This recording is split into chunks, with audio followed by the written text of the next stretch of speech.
Hi everybody, Steve Griffiths here, developer of the MTPredictor software program. In today's MTPredictor video, I'd like to take a look at a setup that we've been following in our customer-only training webinars over the last couple of weeks on a Forex chart on the British pound US dollar. But before we look at the chart, I want to remind you that all examples in these videos should be considered as hypothetical. No trades are actually taken, they're just shown for illustration and training purposes only. Remind you there's a risk of loss in trading and investing. Put another way, all professional traders know and understand, but more importantly accept that losses can and will and do unfold. No matter what trading approach you take, there always will be losing trades. Right, this is the setup I want to have a look at. This is a 4-hourly chart of the British pound US dollar, and it's this VS or volume spike sell setup here a couple of weeks ago.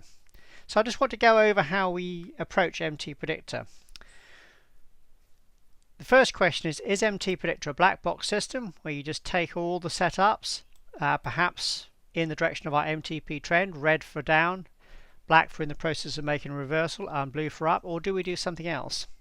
Well, we do something else because we understand that markets are basically random just over half the time. So in other words, 50% of the time or slightly more, the market's basically in a random phase and you can't really do any discernible analysis no matter what trading approach you actually do. So we're looking for when the market pattern becomes clearer. And how we do this is we go to the higher time frame chart. The higher time frame chart is the chart between 3 and 5 time frames higher. So say if you're trading a 3-minute E-mini, that would be the 15-minute. If you're trading a daily stock, that would be the weekly. But here, because we're looking at a 4-hourly chart on Forex, the next logical time frame up would either be the 8-hour or the daily. So we go back up to the daily. Right, I'm just going to use our trading mode here and go back to a few weeks ago, just after this low appeared on the daily chart. And I want to show you how we apply our DPs, which are our decision point resistance, support and resistance areas on the chart.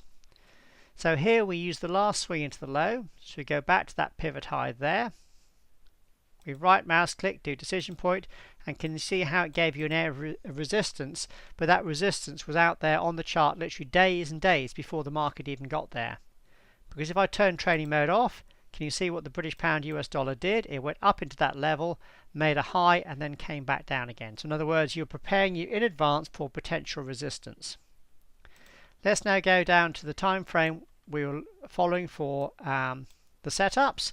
And can you see what happened when we went up into that higher time frame resistance? We actually had a VS or volume spike sell. Now, I'm not going to go into the details of what a volume spike is in this particular video. I'm just going to give you a rough idea, and it's basically where the market makes a wide range bar beyond a prior important psychological high or low, in this case this pivot here, on high volume. In other words, the volume spikes as the market goes through that level, but then it fails to follow through. In other words, it fails to keep on going up. So in other words, the higher volume or the volume spike was not actually buying in this case, it was actually selling. Is where professionals come in and they look to sell the market to the amateur traders and get them in the wrong direction. Our MTP trend had also gone from blue to black to indicate that we were in an area of potential reversal, and that tied in nicely with our higher time frame resistance. In fact, if I use our training mode and I go back to here, you can see what the setup would have looked like at the time. There it is at the time. So here we had our red sell bar here, so we right mouse click, do analysis, and this gave you the potential trade setup. Remember, we use position size to keep our initial risk small under control, so when the losses come through, and they will, as I said at the start of the video, the losses will be kept small at what we call 1R or 1 risk unit, in this case less than 2% of a sample $20,000 account. So if you're wrong, you would lose 1 risk unit. If you're right and the British pound over time declines into the anticipated target, then here the profit would be approximately 7 times or 7R, in other words 7 times the initial risk. If I turn trading mode off, you can see this is exactly what has happened over the last couple of weeks, and again we'll be following this week by week as this is unfolded in our training webinars. And as you can see, the British pound just clipped this level a few minutes ago basically, where a profit of approximately 7R would be available. So I just wanted to do this video today to show you the approach we use with MTPredictor, where we're not looking to trade all the time as a mechanical black box system, because we understand that basically doesn't work over time because markets are random for basically 50% of the time or slightly more.